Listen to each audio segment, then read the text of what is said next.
Welcome to Manager Tools. Today's topic, ending a bad interview, part 1. Here we go.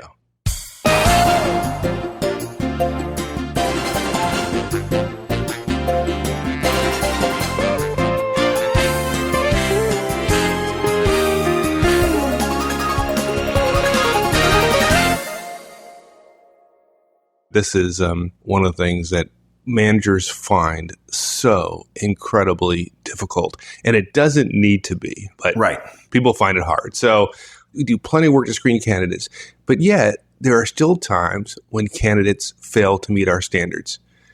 And look, if you said yes to everyone, you wouldn't be a good interviewer, right? We said many times the purpose of interviewing is to say no, is to find reasons to say no. So you can't say yes every time.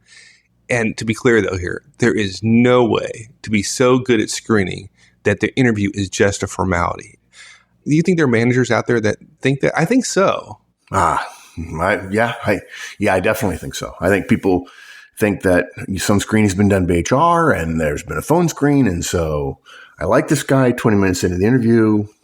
Why work any harder than this? I'll hire him. Yeah. So, we could be 90% through, we could be 50% through the interview, and we just know the person failed. Right. Not pretty sure about, but we know that this is someone who is not going to get hired. Yeah. We've decided we're not going to hire him. Yeah. Do we go through the rest of the interview and be polite, which is what a lot of managers do? What do we do? Right. No. This is Manager Tools. We answer those kind of questions. Here we go.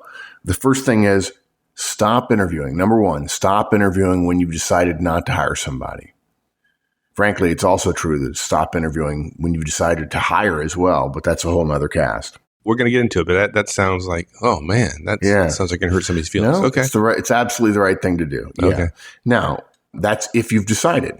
If you've almost decided, you're 95% sure, our second point says, at that point, you ask one more hard question. Interviewing is supposed to be hard. And if you're pretty certain you're going to say no to somebody, unless they make a miraculous change, then what you immediately do is ask a very hard question, which usually causes them to be eliminated. Number 3, to your point, you do not finish the interview ever. The moment you've decided, now we're back to having decided here. The moment you've decided, the interview's over.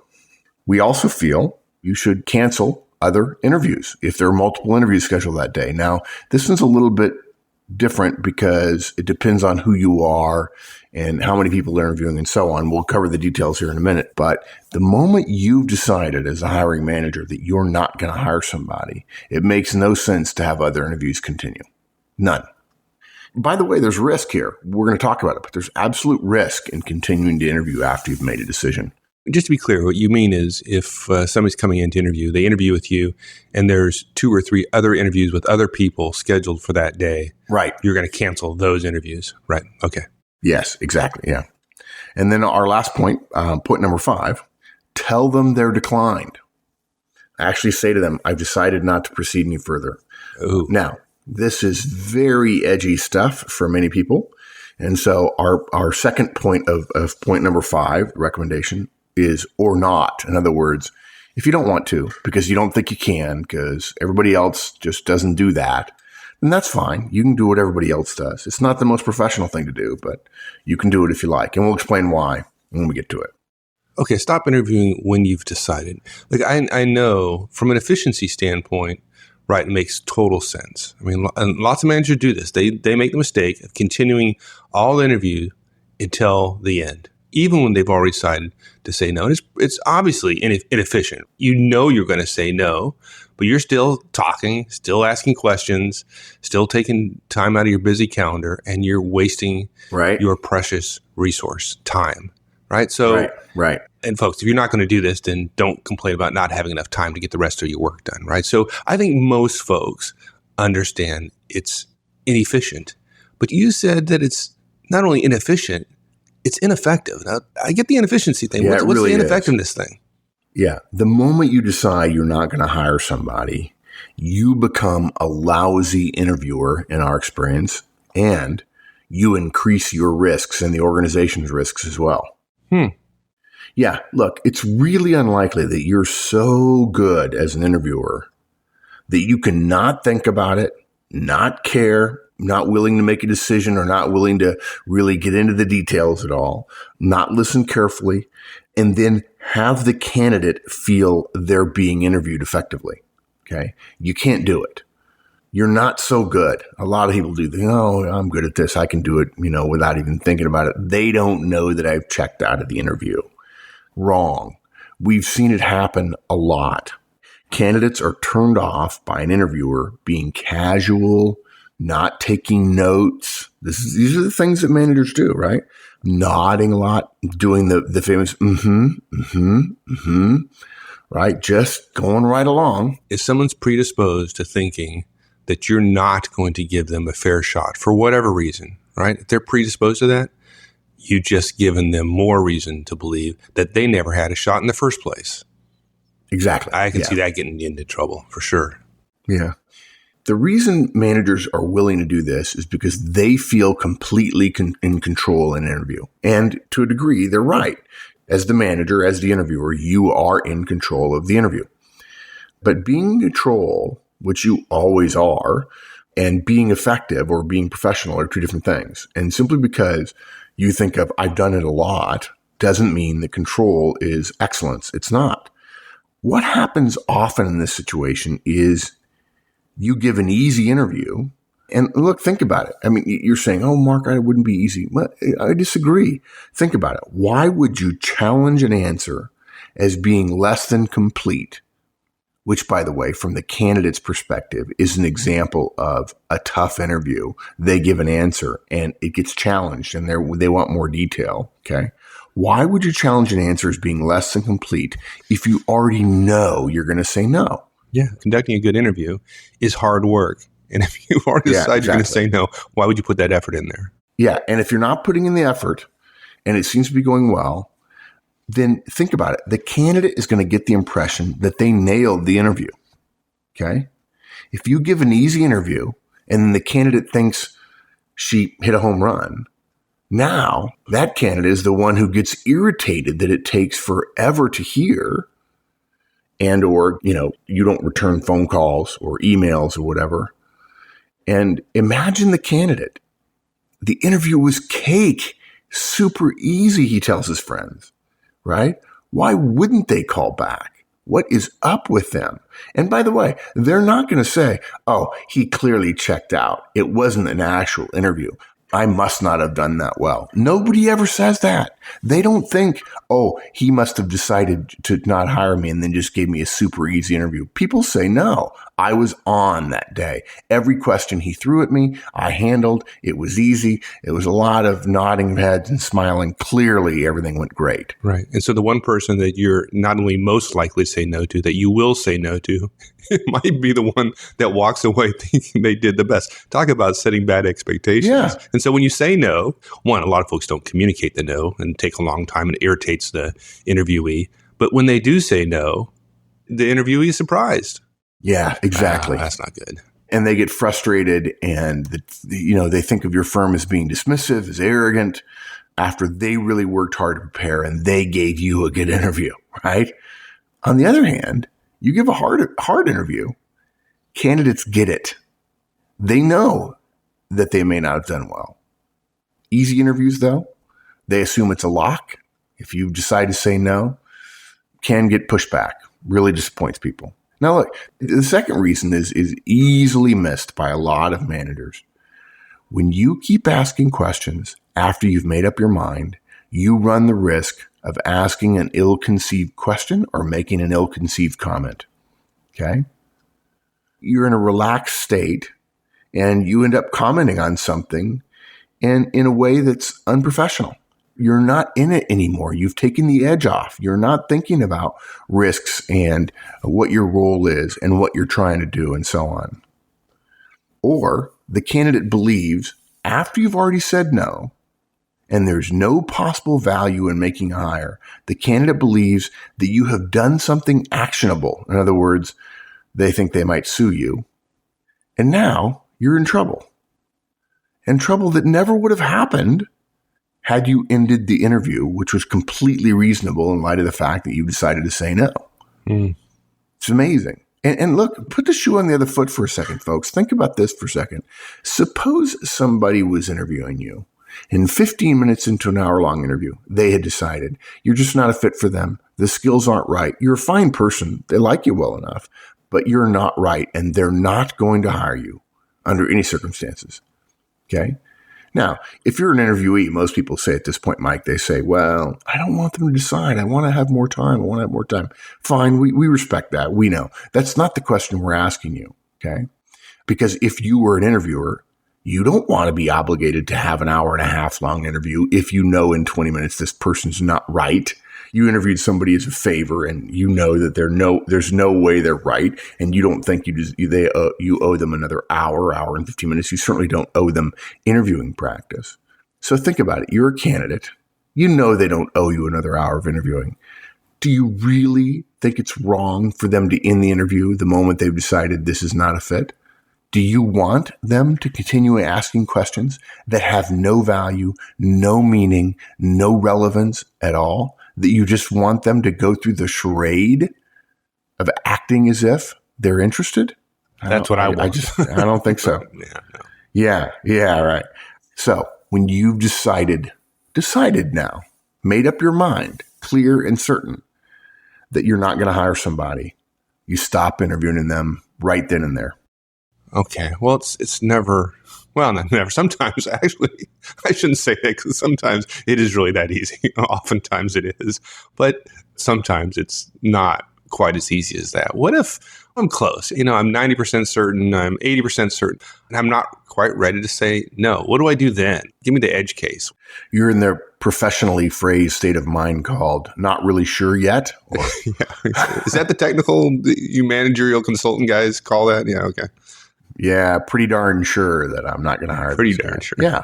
Look, this is easy. And I'm going to take a minute and sort of give you the rationale for hard interviewing here for a minute, but it's worth understanding. And it comes out of this scenario exactly. And that's why we say, when you're almost certain, ask one more hard question in order to become certain, in order to get more reason to say no. Okay? And this all springs from our guidance about interviewing people. The purpose of interviews is to say no. Okay? And when you keep that purpose in mind, this moment becomes very easy to deal with. That almost certainly not going to hire this person. And I'm in an interview. The purpose of the interview is to say no. What behaviors should I engage in?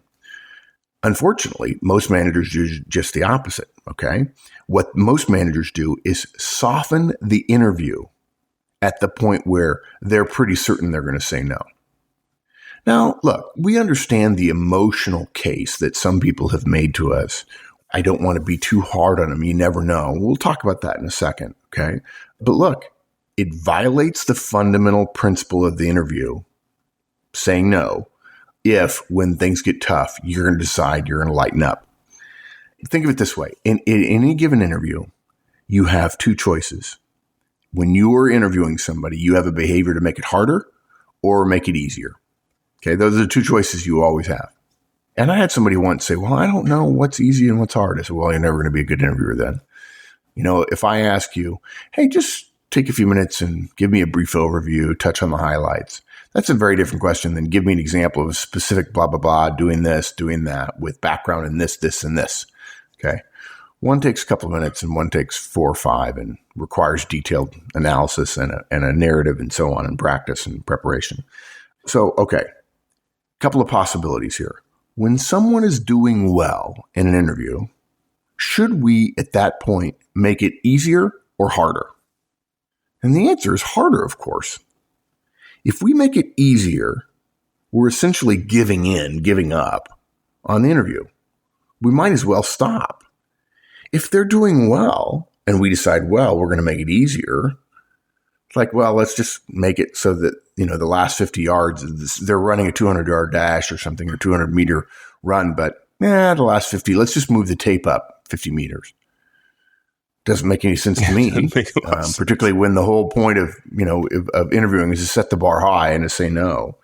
Look, I have to tell you, if somebody's doing well and then you make it easy for them to get across the finish line, I believe you run the risk of wondering how they would have handled more stress and toughness in that interview. I really do.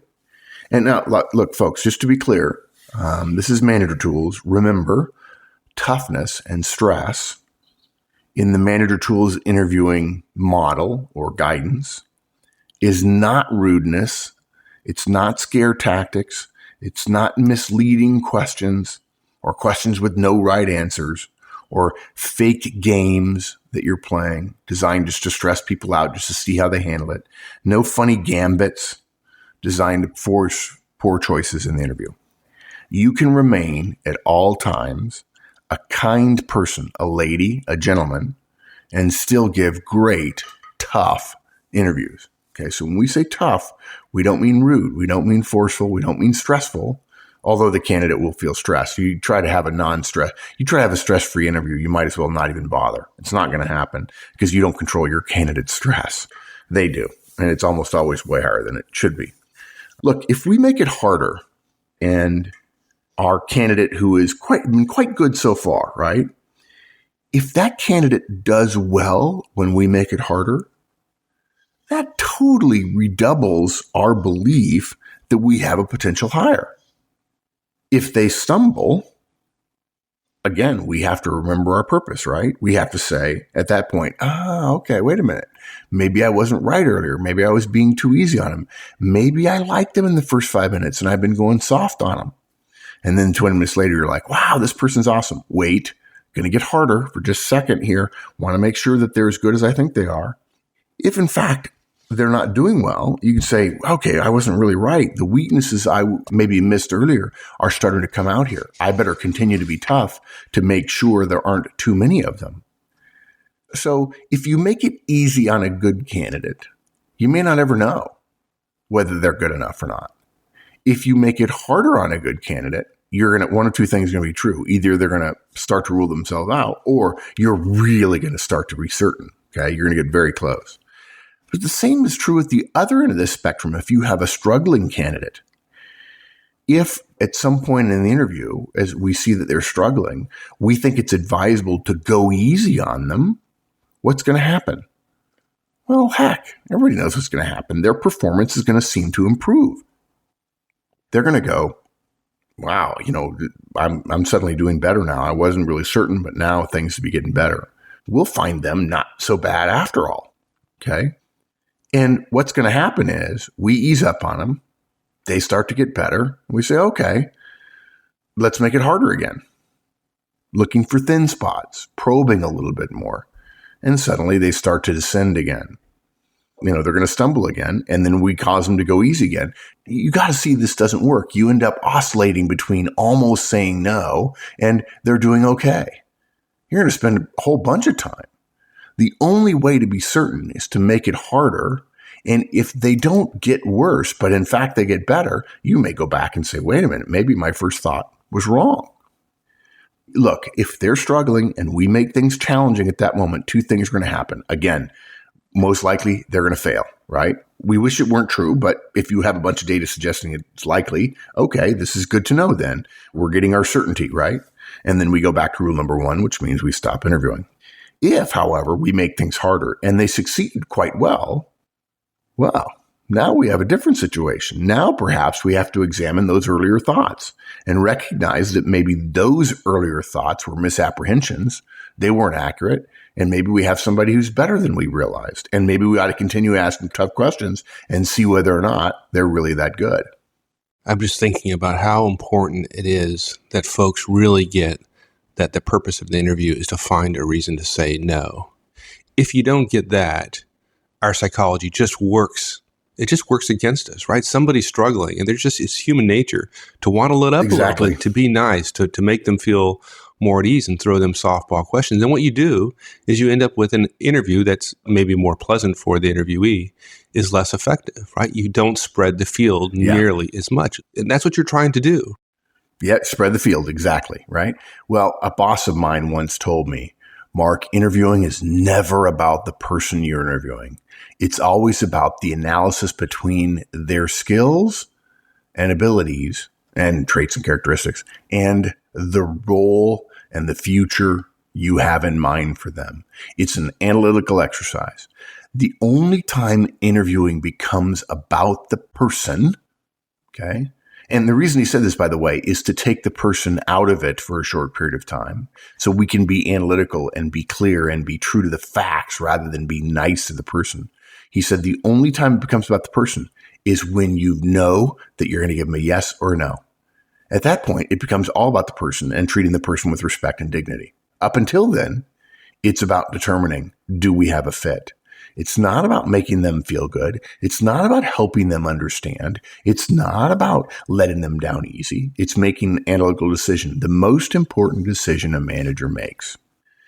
So we're at a point in this interview, this hypothetical interview we've been talking about. We think it's very likely that the candidate is not a good fit.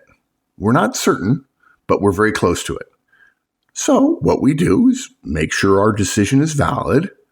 We make the interview tougher, and we ask a hard question. That's how you make interviews tougher at any given moment, folks, is you ask a hard question. Okay, but which hard question? Give me some help there.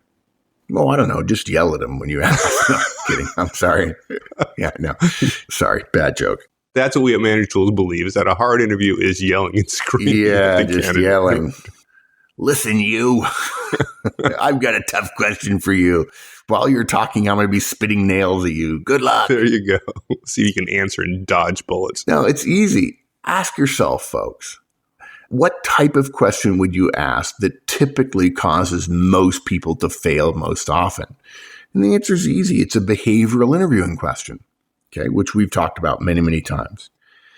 And what's more, it's one that relates to the core skills of the job, the most important part of the job. Now, it's easiest to say that if the candidate is weak in that area. But I want to be clear. We'll come back to this.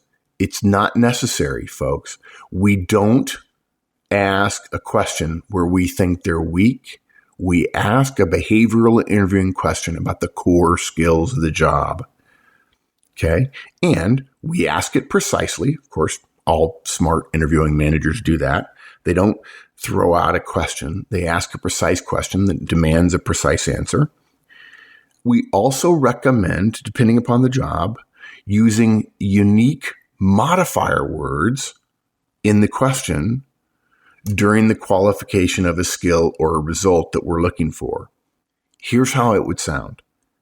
Tell me about a time where you accomplished a particularly difficult objective using team building skills and how this example was especially valuable to the entire organization.